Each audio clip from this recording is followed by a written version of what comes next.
Who are you? My name is Lee the Blind. I'm the night watchman here. He paused, his lips curling into an eerie smile. And I'm also the one who's been waiting for you. He picked up a stack of yellow talisman papers from the table and handed them to me. Take these. You're going to need them in a moment. I took the talisman papers, and the instant my fingers touched them, a bone-chilling cold shot from my fingertips straight into my brain. The cinnabar characters on the papers seemed alive, slowly writhing and squirming. Lee the Blind stood up and turned to walk inside. Follow me. Your real test begins now. Lee the Blind led me through a long corridor. On both sides were tightly shut iron doors, each one plastered with white talisman papers. The air grew colder and colder.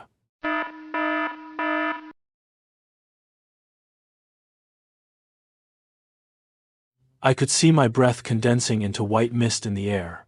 At the end of the corridor stood a set of double iron doors. There were no talisman papers on these doors, but the door frame was covered with black mold spots. Lee the Blind stopped in front of the doors and turned around. After you go in, remember 3 things. First, don't speak. Second, don't touch anything. Third, don't believe anything you see. He pushed open the doors. Behind the doors was a massive circular hall. In the center of the hall, 10 black coffins were arranged in a circle. A white candle was stuck on top of each coffin, the flames flickering violently in the windless environment. And in the very center of the coffins stood a statue of a 2-faced Buddha. One face was compassionate, the other ferocious and terrifying. The eyes of both faces were staring directly at me.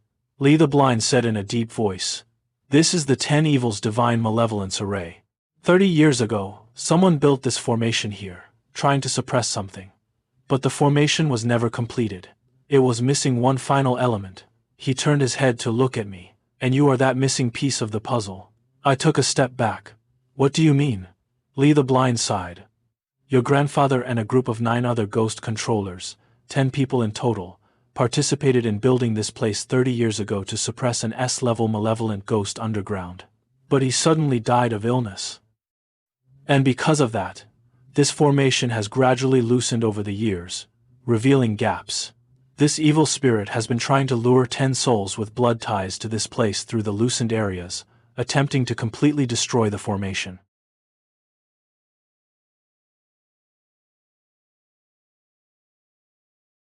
But you ultimately passed the evil spirit's test. In other words, you are the key to completely repairing this formation. Ha ha ha. My blood instantly froze. I finally understood why I received that phone call. Why I was forcibly pulled onto that bus. Why I arrived here at exactly 11:44 p.m. All of this had been designed. From 30 years ago. From the moment my grandfather participated in building this place, my fate had already been sealed. That was the regret my grandfather left behind. Lee the Blind walked to a filing cabinet nearby, pulled open a drawer, and took out a yellowed file. He handed the file to me. "Take a look. This is the list of people who have been cremated here over the past 30 years. I opened the file and looked through it page by page. Each page recorded a person's name, time of death, time of cremation, and photograph. Then I noticed a pattern that made my scalp tingle. These people's appearances looked exactly like the people I had seen on the bus. 9 people in total. They had all been killed by this evil spirit. Their souls trapped on that supernatural bus. And on the last page, in the blank space, someone, or perhaps something that wasn't human at all, had written a 10th name in dark red ink. Vink. My hands began to tremble. Lee the Blind's voice echoed in my ears. "You must inherit your grandfather's will. As long as you arrive here, gathering the souls of the descendants of those who established this formation back then, this formation can be repaired once again. When that time comes, the thing sealed underground can be suppressed again." Just then, a telephone suddenly rang in the hall. It was an old-fashioned, mechanical ring, piercing and urgent. Lee the Blind frowned. "Impossible. The phone lines here were cut long ago." The ringing grew more and more urgent.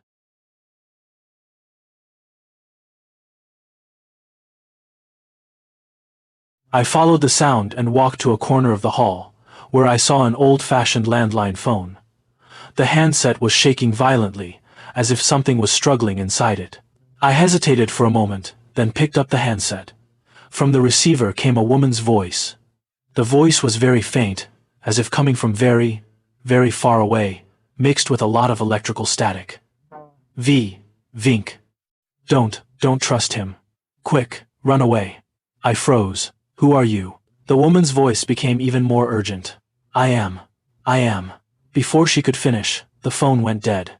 All that remained in the receiver was the busy signal, beep beep beep. But the instant the call disconnected, my ghost eye activated once again. A vision flashed before me. I saw a little girl, about 6 or 7 years old, wearing a white dress with her hair in 2 pigtails. She was standing in the center of the hall, surrounded by those 10 coffins. She was crying desperately, but no sound came out. Then, the coffin lids opened one by one. What crawled out from inside were 8 corpses. They were all descendants of the ghost controllers, or rather, non-humans, from back then. They surrounded the little girl, reaching out their rotting hands, trying to grab her.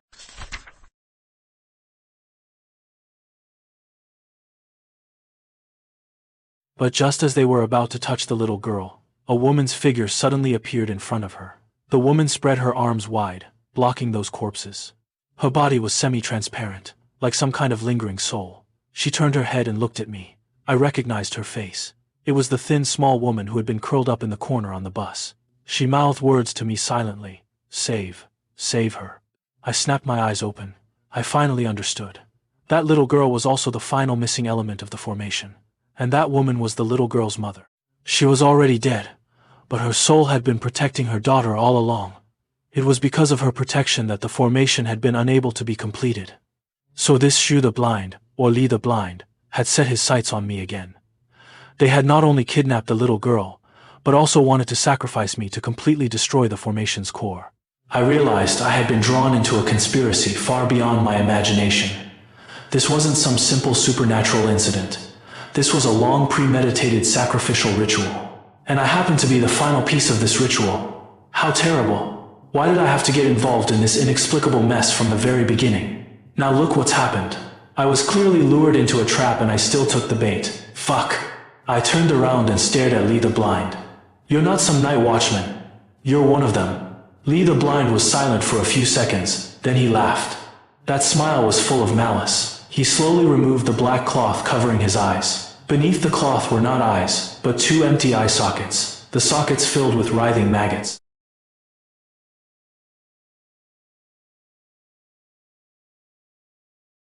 I clenched my teeth. So what is that thing?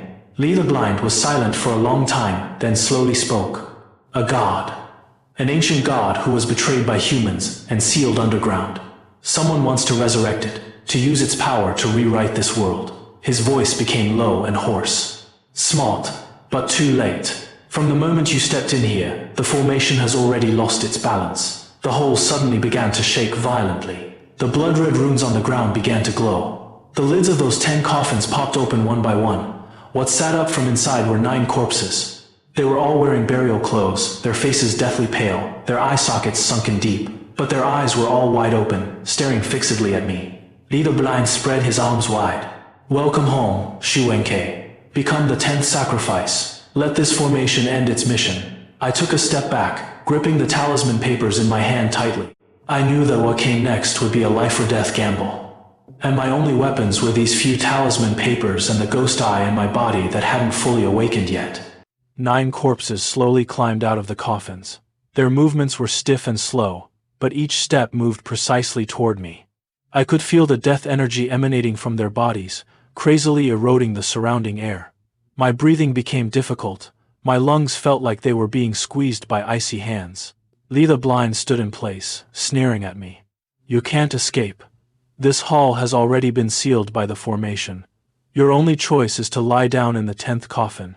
I clenched my teeth and pressed the talisman paper against my chest. The talisman paper instantly burst into flames, but the flames were ice cold, without any warmth. I could feel the power on the talisman paper resonating with the ghost eye inside my body. My eyes hurt again, but this time, the pain was 10 times more intense than before. It was like someone was driving a red-hot iron nail from my eye socket deep into my brain, then hammering it in blow by blow. I collapsed to my knees, covering my eyes with both hands, almost crying out. Then my vision completely changed. All the colors of the world disappeared, leaving only black and white. And in this black and white world, I could see everything. I could see the death energy flowing inside those 9 corpses, like black blood, slowly circulating through their veins. I could see the shadow behind Lee the Blind. That shadow wasn't human-shaped, but some kind of huge, twisted monster. I could see the formation on the ground. Those runes weren't carved into the floor but were alive, like countless writhing snakes. I could also see, in the corner of the hall, a small figure. It was that little girl. She was chained to the wall, her mouth sealed with talisman paper, unable to make a sound. And beside her stood a semi-transparent woman. That was her mother. The woman's soul was desperately trying to protect her daughter, but her body was gradually dissipating bit by bit. I realized that the little girl also had something parasitic inside her body. That was also a powerful ghost. And this ghost was precisely the power the formation wanted to utilize.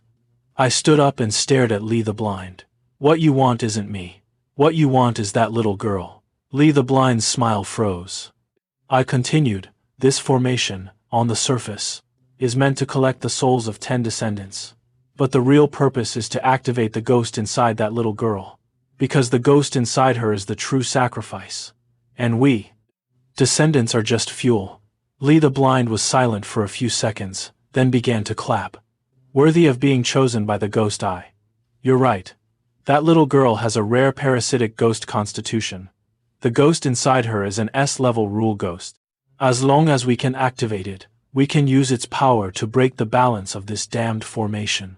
He spread his arms wide, his voice becoming fanatical. When that time comes, the appearance of these 2 S-level ghost entities will make this numb and indifferent world tremble directly.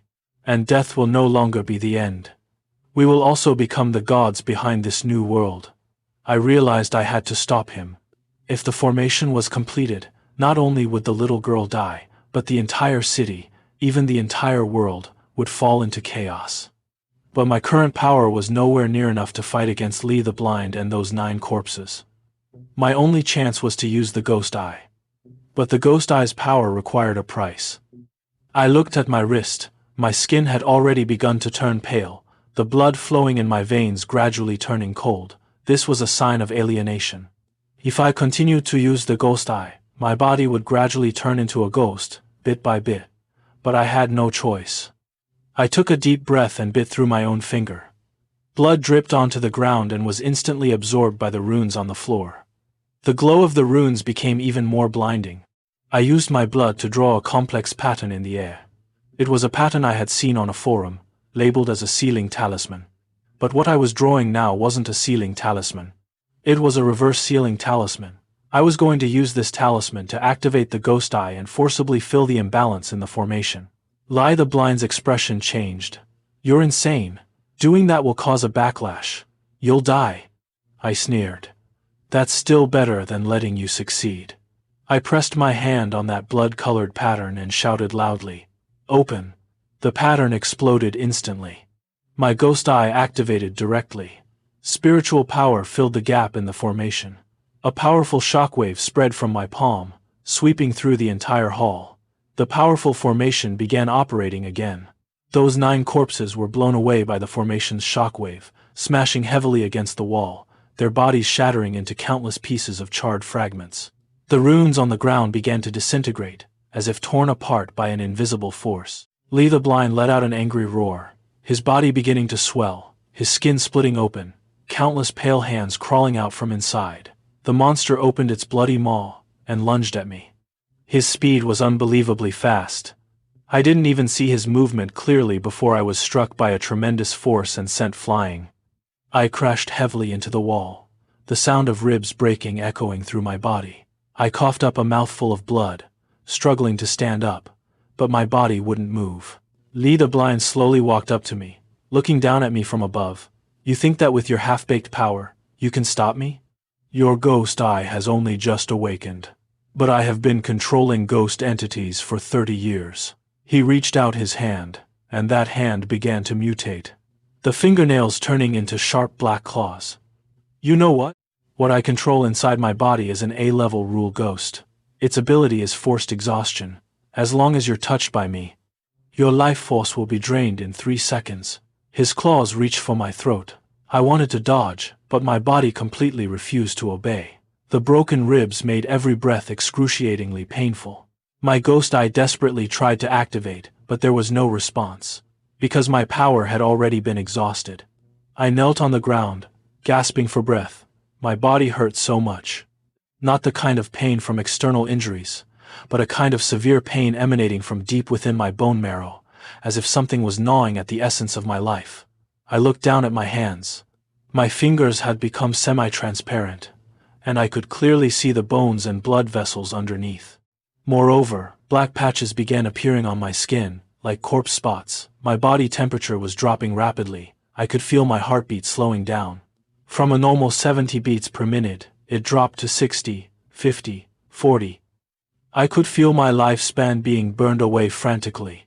Every time I used the ghost eye, every time I activated a forbidden power, I was overdrawing my life. I looked at the skin on my wrist. Where I should have been able to see my pulse beating, there was now only deathly stillness. What flowed in my veins was no longer warm blood but some kind of cold, viscous liquid. I realized I was undergoing alienation.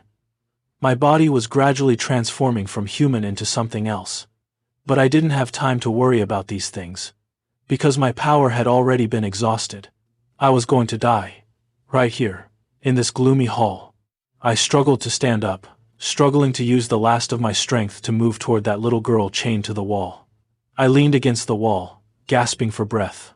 My body hurt so much. At least 3 ribs were broken, and my internal organs were probably bleeding too. My vision began to blur. I could feel my consciousness drifting away. I was going to die from excessive blood loss. But just as I was about to lose consciousness, I felt something ice-cold touch my face. I forced my eyes open. It was that little girl.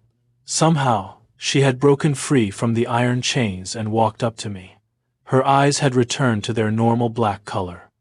She looked at me, her eyes full of worry. "Mister, are you okay?" I wanted to answer, but I couldn't speak. My throat was full of the taste of blood. The little girl turned her head and looked at the semi-transparent woman behind her. That was her mother. The mother's soul slowly floated in front of me.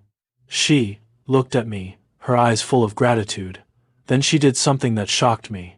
She placed her hand on my chest. A warm power flowed from her palm into my body. I could feel my broken ribs slowly healing. The bleeding in my internal organs was stopping. My breathing gradually stabilized. But at the same time, the mother's soul was rapidly dissipating. Her body became more and more transparent. When the little girl chained to the wall saw her mother's soul gradually disappearing, her eyes suddenly began to turn pure white.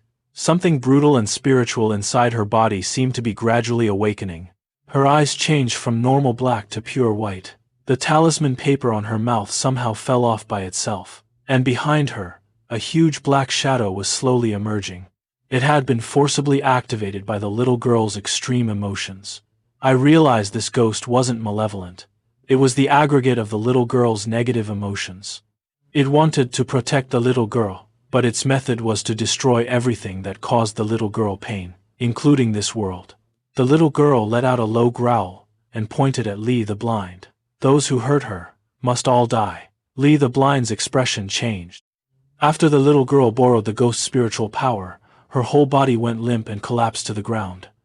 And beside her, that semi-transparent woman was desperately trying to protect her.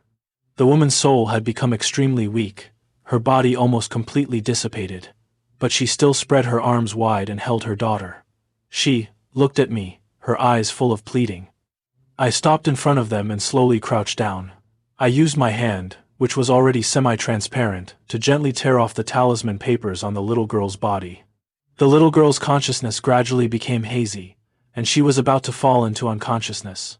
The semi-transparent woman had tears streaming down her cheeks. She wanted to hold her daughter, but her hands passed through her daughter's body. Because she was already dead, she was just a lingering soul, unable even to touch her daughter. Watching this scene, a complex emotion welled up in my heart. I didn't know what it was. Perhaps sympathy, perhaps anger, Perhaps a sense of powerlessness toward this twisted world. I took a deep breath and began to unlock the chains. The moment the chains were unlocked, the little girl's body suddenly began to tremble violently. Her eyes suddenly changed from normal black to pure white again. Her mouth opened, letting out a scream that didn't belong to a human. That sound was like countless voices layered together, piercing and chaotic. I took a step back.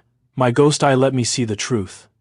The ghost inside the little girl seemed to be awakening after using its spiritual power. Fear, despair, longing for her mother.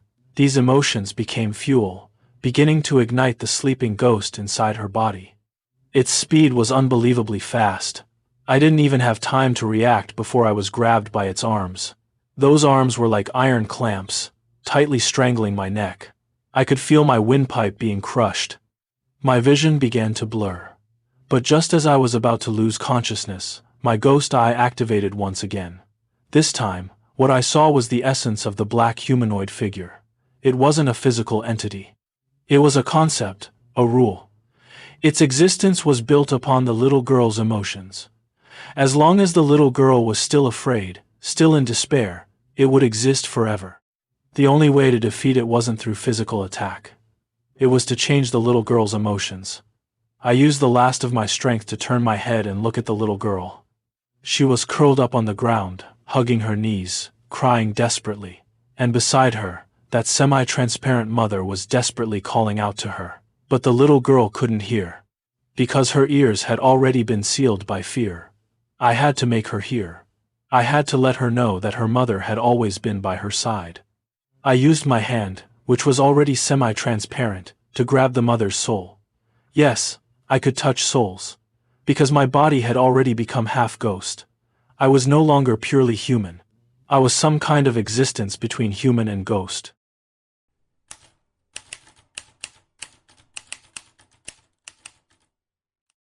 I pulled the mother's soul in front of the little girl. Then, using the last of my strength, I shouted loudly, "Look at her. Your mother has always been here. She never left you." The little girl froze. She raised her head and saw her mother's face. In that instant, her eyes seemed to gradually clear, gradually suppressing the ghost entity inside her body. Then they filled with incredible joy. "Mommy?" The mother's soul, tears streaming down, nodded. She spread her arms wide, and this time, she could finally hold her daughter. Because I used my power to temporarily materialize her. The little girl threw herself into her mother's arms and burst into tears. But this time, the crying wasn't the sound of despair. It was the sound of release. The black humanoid figure began to disintegrate. Its arms dissipated one by one. Its body evaporated bit by bit. Finally, it transformed into countless points of light, floating in the air. And those points of light slowly drifted toward the little girl, merging into her body. The little girl's eyes changed from pure white back to normal black. She fell asleep. In her mother's arms, she slept peacefully. The shaking in the hall stopped. Deep underground, that huge stone coffin stopped trembling. The cracks stopped expanding. The crimson light gradually dimmed. The formation had failed. Because the ghost inside the little girl hadn't been activated. Or rather, it had been activated but then calmed down. It was no longer a force of destruction. It had become a force of protection. I released my grip on the mother's soul. The mother's body became semi-transparent again. She looked at me, her eyes full of gratitude. She silently said one sentence, "Thank you." Then her body began to dissipate. Not forcibly erased, but naturally departing. Because her obsession had been fulfilled. She had protected her daughter. She could leave in peace. I raised my head, and looked at the skylight in the hall. Outside, dawn had broken, dawn had arrived. And I was still alive. But my body couldn't hold on anymore. I collapsed to my knees, coughing violently. What I coughed up wasn't blood. It was black liquid, viscous and ice-cold, giving off the smell of decay. My heartbeat had already dropped to 20 beats per minute. My body temperature was approaching 0 degrees. I could feel my humanity gradually slipping away bit by bit. My emotions were disappearing. Fear, anger, joy, sadness. These emotions that once made me feel alive were being replaced by some kind of cold logic. I began to calculating the structure of this hall.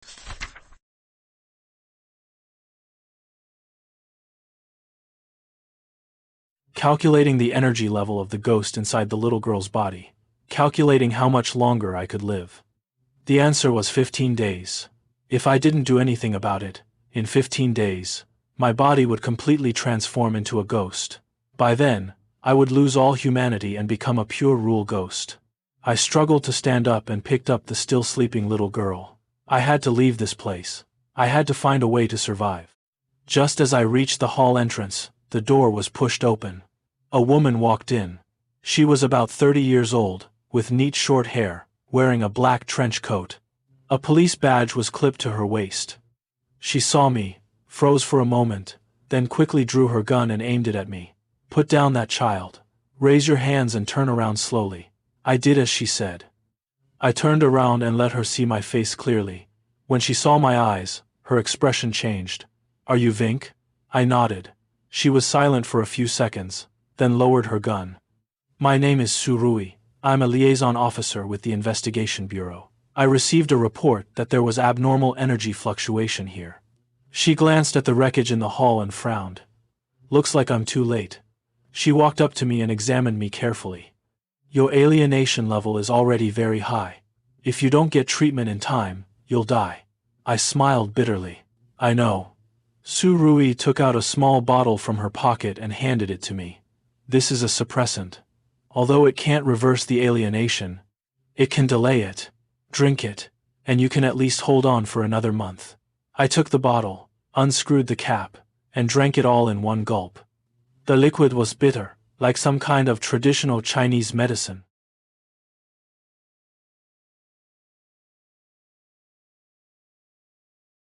But the moment I drank it, I could feel that the frantically burning power inside my body calmed down slightly. Surui continued. "Last time we spoke, you refused the application to join, but now you have two choices. First, join the Investigation Bureau. We'll provide you with the resources you need to help you control the alienation. But in exchange, you have to work for us, handling supernatural incidents. Second, figure out how to survive on your own. But I must warn you, those civilian mercenary organizations are all a bunch of desperados. They'll drain every last drop of value from you, then throw you into the dead zone as a pathfinder." She paused, her expression becoming serious. "What's your choice?" I looked at the little girl in my arms, and was silent for a long time. Then I raised my head. "I'll join. But I have one condition. Protect this child. Don't let anyone hurt her again." Surui nodded. "Deal." She took out her phone and dialed a number. "Headquarters, this is Surui. Target confirmed. Codename, Vink. Alienation level 60%. Combat capability assessment. C-level potential. Requesting to include him in the files. Awaiting further instructions." On the other end of the phone, an ice-cold female voice came through. "Request approved. Bring him back. Also, tell him, if he wants to survive, he must control a second ghost. Having only one ghost in his body will cause imbalance. He needs balance." The call ended. Surui looked at me. "You heard that. You currently have one ghost inside your body, the ghost eye. But one ghost will cause your body to become imbalanced, accelerating alienation. You need to find a second ghost, and let the two ghosts balance each other inside your body. Only then can you survive." I nodded. I understood. This was the fate of non-humans. We couldn't kill ghosts. We could only control ghosts. Use the power of ghosts to fight against ghosts. Use the rules of ghosts to balance ghosts. And the price was our humanity, our lives, our everything. 3 days later, I was lying in the medical room of the Investigation Bureau. My entire body was being monitored by various instruments: electrocardiogram, thermometer, alienation level detector. The doctor told me that my lifespan had been overdrafted by a full 10 years. Originally, I could have lived to 80 years old. But now, I only had a few years left. But actually, if I couldn't find a second ghost and complete the balance, I estimated I wouldn't even survive half a year. I would completely transform into a ghost within a few months. Surui came to see me several times. She told me that the little girl had been placed in the Investigation Bureau's Special Protection Zone. The ghost inside her body had been temporarily sealed. But the seal wasn't permanent. Sooner or later, that ghost would awaken again. When that time came, someone would need to guide it, to prevent it from losing control. And that person would very likely be me. Because I was the only one who could calm that ghost down. Su Rui also told me that the organization behind Lee the Blind was called the Crimson Chain. They were a group of lunatics who wanted to rewrite the rules of the world by opening the gates of hell. And the formation at number 44 Henshan Road was just a small part of their plan. And I, as a newly joined non-human, would participate in these missions. I looked at the sky outside the window. The sky was very blue, the clouds very white. It looked like a peaceful world, but I knew that beneath this peaceful facade, countless horrors were hidden. Those horrors were writhing, growing, waiting for the opportunity to erupt. And I would become part of the force fighting against these horrors, not because I wanted to, but because I had no other choice. The file ends here, but its shadow may not have gone far yet. Now, if you're watching this video late at night, please do one thing: look at your shadow. Is it following at your heels, or has it quietly shrunk back a centimeter behind you? Remember, don't speak, don't get off the bus, don't trust anyone. If you receive a phone call from a crematorium at midnight, hang up. Then pray.